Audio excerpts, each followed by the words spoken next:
এখানে আমার ওয়াজের দরকার নাই, পেন ড্রাইভের মতো যদি খোলা যেত, এটা পেন ড্রাইভের মতো শুধু স্ক্রিনে লাগায় দিতাম, হাজারো কান্না হাজারো হাসি এখানে লুকানো আছে। আমরা প্রবাসে চিনি, মানুষের কান্না আমাদের এখানে লুকানো আছে। প্রবাস বড় শান্তির জিনিস না, বড় কষ্টের জিনিস যে প্রবাসে ছিল। কবির কথাই সত্য। হায় হায়, ঈদের দিন যখন আসে तो प्रवासी बोलते थे ईद के दिन सब मिलेंगे अपने अपने यार से, मैं मिलूंगा दर्द गम की पत्थरी दीवार से। प्रवासे যখন ঈদ আসে না, হায় হায়, আজকে তো ভিডিও কল। আপনাদের নোয়াখালীর কাহিনী আমার মনে আছে। আমি হজে উমরায় গেছি, তো চলে আসবো, ট্যাক্সি ভাড়া করছি, চেহারায় বোঝা যাইতেছিল না কোন দেশের। আমি বৈশাখী, আমি মনে করছি ইন্ডিয়া পাকিস্তানের হবে, নাদুস নদুস চেহারা সুন্দর। তো আমি উর্দুতে জিজ্ঞাসা করলাম তোমার বাড়ি কোথায়? বাংলাদেশে। তাহলে আমি বললাম তোমার সাথে তার উর্দু বলে কোনো দরকার নাই। কোথায় বাড়ি? কয় নোয়াখালী। কতদিন এখানে? কয় 25 বছর। বাড়ি গেছো কয়দিন পর পর বাড়ি যাও? কয় 2 থেকে 3 বছর পর। আমি বললাম মাইনা নিলাম 2 বছর পর, তাহলে 25 বছর আপনি 12 বার বাড়ি গেছেন, ঠিক না? তো বলে হ্যাঁ হুজুর তাই হবে। তো আমি বললাম যে আপনি তো জীবনের কোনো মজাই দেখেন নাই। বৎসরে 25 বছরে 12 বার বাড়ি গেছেন। 2 মাস থেকে 3 মাস ছিলেন, 36 মাস। 3 বছর আপনি বাড়িতে ছিলেন, 23 বছরই আপনি বাহিরে আছেন। লাইফের তো কোনো মজা আপনি বোঝেন নাই। হয় হয় আমি জানি না, আমার কথার ভিতরে যে বিষ মাখানো ছিল। সে হ্যান্ডে গাড়ি চালানো ছেড়া দিয়া সাইড করে চোখের পানি ছাড়া দিছে। হুজুর আপনি বোঝেন, আমার পরিবার পরিজন বোঝেন। আমার মেয়ে আজকে আমাকে ফোন করছে, তার নাকি ক্যালকুলেটর লাগবে, সায়েন্টিফিক ক্যালকুলেটর লাগবে।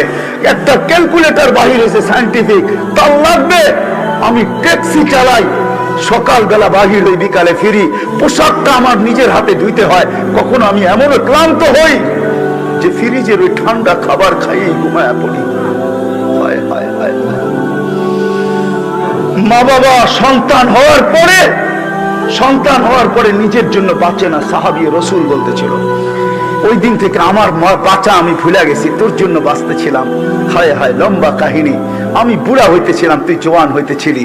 আমার যৌবন তোর ভিতরে স্থানান্তর হইতেছিল, আর আমি বুড়া হইতেছিলাম। আমার যৌবন তোর ভিতরে ট্রান্সফার হইতেছিল। লম্বা। শেষ পর্যন্ত বৃদ্ধ মনে মনে বলতেছিল, তুই আমাকে বাপ না ভাবতি, একজন হিতাকাঙ্ক্ষিত ভাবতে পারতি যে আমি তোর জন্য কিনা করছি। তুই আল্লাহ রসুলের কাছে আমার বিরুদ্ধে অভিযোগ। আল্লাহ রসুল আব্বাকে দেখেন নাই, কবিতা শুনতেছিলেন আর চোখের পানিতে বুক ভাসতেছিলেন। কবিতা যখন শেষ, তো যুবকের কলার ধরে বলছে, কুম আনতা ওয়া মালুকা লি আবিকা, উঠ, তুই আর তোর মাল তোর বাপের জন্য, বাপের বিরুদ্ধে অভিযোগ। ঠিক না? ওই সন্তান জানে না বাপের কবর কোথায়, ওই সন্তান জানে না বাপের কবর কোনটা। করুণা ওইটাই দেখায় দিছে চোখে আঙ্গুল দিয়া। ওই সন্তান জানে না বাপের কবরস্থান কোনটা। ওই সন্তান বাপেকে পিপি পরা, মাস্ক পরা, হ্যান্ড গ্লাভস পরা, ওই সন্তান 2 ফোঁটা চোখের পানি দিয়ে বাপকে কবরে রাখতে পারে নাই। ফোন করে বলছে সব কাজ আপনারা করে আনেন, আমার বাপের করুণা হয়েছে, আমরা আসতে চাই না। হায় হায় হায়, এটার নামই দুনিয়া। আল্লাহকে চিনতে হইলে আল্লাহ আল্লাহ রসুলের গোলাম হইতে হবে। রাজি? ওয়াদা? পাক্কা? যুবকরা বুঝাইতে পারলাম?